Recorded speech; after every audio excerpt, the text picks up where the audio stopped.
السلام علیکم دوستو، اور ایک ویڈیو کے ساتھ بندہ آپ کے سامنے حاضر ہے۔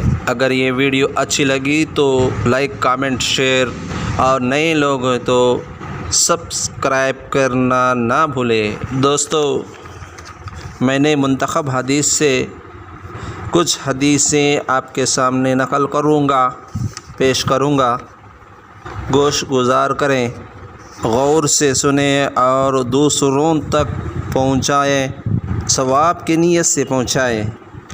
اللہ ہم سب کو کہنے سننے سے زیادہ عمل کی توفیق عطا فرما، آمین۔ اللہ تعالیٰ کی ذکر کے فضائل۔ قرآن میں اللہ تعالیٰ فرماتا ہے کہ کئی جگہ ہے وقال اللہ تعالیٰ، اللہ رب العزت نے ہمیں ایمان کی دولت سے نوازا ہے۔ خدا کے بعد خدا کوئی نہیں، مصطفیٰ کے بعد نبی کوئی نہیں۔ بھائی دوستو، غور سے سنیں اور عمل کی نیت سے سنیں۔ اللہ نے ہم کو یوں ہی پیدا نہیں کیا۔ قرآن پاک میں اللہ تبارک و تعالیٰ فرماتے ہیں وَمَا خَلَقْتُ الْجِنَّ وَالْإِنسَ إِلَّا لِيَعْبُدُونَ، اللہ کی عبادت کے لیے ہمیں پیدا ہوئے ہیں، اور محمد صلی اللہ علیہ وسلم کے آئیڈیل ہم کو نمونہ ہے، کسی اور کی ضرورت نہیں ہے۔ قرآن پاک میں فرماتے ہیں بسم اللہ الرحمن الرحیم وَذْكُرِ اسْمَ رَبِّكَ وَتَبَتَّلْ إِلَيْهِ تَبْتِيلًا، یعنی اللہ تعالیٰ نے اپنے رسول صلی اللہ علیہ وسلم سے ارشاد فرمایا، اور اپنے رب کے نام کو یاد کرتے رہا کرو، ہر طرف سے لا تعلق ہو کر انہی کی طرف متوجہ رہتے رہو۔ حدیث میں آتا ہے، حضرت ابو ہریرہ رضی اللہ تعالیٰ عنہ کا روایت ہے کہ محمد صلی اللہ علیہ وسلم کا ارشاد ہے 7 آدمی ہیں جن کو اللہ تعالیٰ اپنے رحمت کے سائے میں ایسا دن جگہ عطا فرمائیں گے جن دن اس کے سایہ کے علاوہ کوئی سایہ نہ ہوگا۔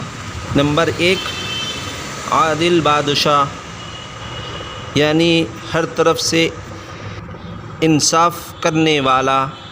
نمبر 2، وہ جوان جو جوانی میں اللہ تعالیٰ کی عبادت کرتا ہو۔ نمبر 3، وہ شخص جس کا دل ہر وقت مسجد میں لگا رہتا ہو۔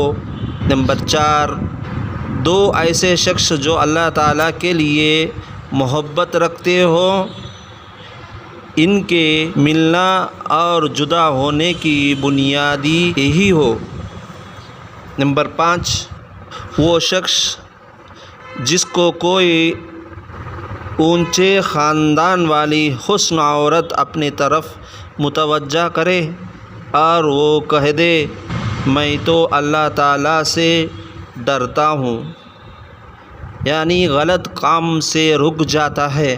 نمبر 6، وہ شخص جو اس طرح چھپ کر صدقہ کرے کہ بائیں ہاتھ کو بھی خبر نہ ہو کہ داہنے ہاتھ نے کیا خرچ کیا ہے۔ نمبر 7، وہ شخص جو اللہ تعالیٰ کا ذکر تنہائی میں کرے اور آنسو بہانے لگے۔ یہ بخاری شریف کی حدیث ہے، یعنی اس میں اشارہ یہ ہے کہ مسجد کی آباد اور نماز کی پابندی اور صدقہ۔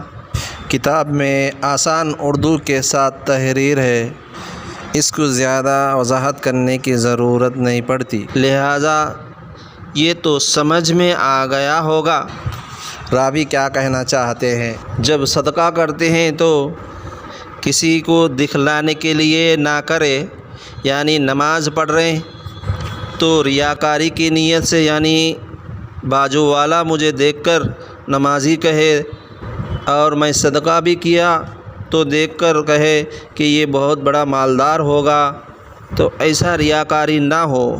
اگر اللہ کا ذکر کرنے کا ارادہ ہو تو نفل نمازوں میں تہجد کی نماز بہت بڑا ثواب ملتا ہے، لہذا تہجد نماز کا بھی ذکر تنہائی میں کرے اور آنسو بہانے لگو، کل قیامت کے دن یہ آنسو جو دنیا میں تم نے بہا ہے، تو دنیا میں تم نے مسجد میں بہا ہو یا اللہ کے واسطے آپ نے رویا ہو، آنسو کا خطرہ نکلا ہو، تو کل قیامت کے دن بڑے بڑے انگارے بھی کیوں نہ ہوں وہ بجھ جائیں گے، یا تم کتنا بھی پانی، سمندر کا پانی بھی اگر لا کے ڈال دے تو وہ نہیں بجھ سکتا۔ لہٰذا ہم اللہ کے خوف سے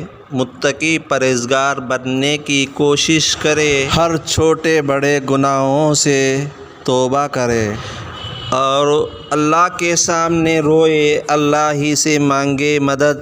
اگر تمہارا چپل کا، جوتے کا یا کسی چیز کا بھی تسمہ بھی ٹوٹ جائے، اللہ ہی سے مانگے، اللہ ضرور عطا فرمائیں گے۔ یہ ایمان ہم بنانے کی کوشش کرے، یہ عین فرض ہے، اس کے ساتھ کسی اور سے نہ مانگے، اور ہم کو دنیا میں بھی عزت ملے گی، آخرت میں بھی عزت ملے گی۔ اللہ تعالیٰ عزت عطا فرمانے والے ہیں، وَتُعِزُّ مَن تَشَاءُ وَتُذِلُّ مَن تَشَاءُ بِأَيْدِكَ الْخَيْرُ۔ اللہ ہمیں کہنے سننے سے زیادہ عمل کی توفیق عطا فرما دے، آمین ثم آمین۔ اگر یہ ویڈیو اچھی لگی تو لائک، شیئر، کامنٹ، نئے لوگ تو ضرور سبسکرائب کرنا نہ بھولیں۔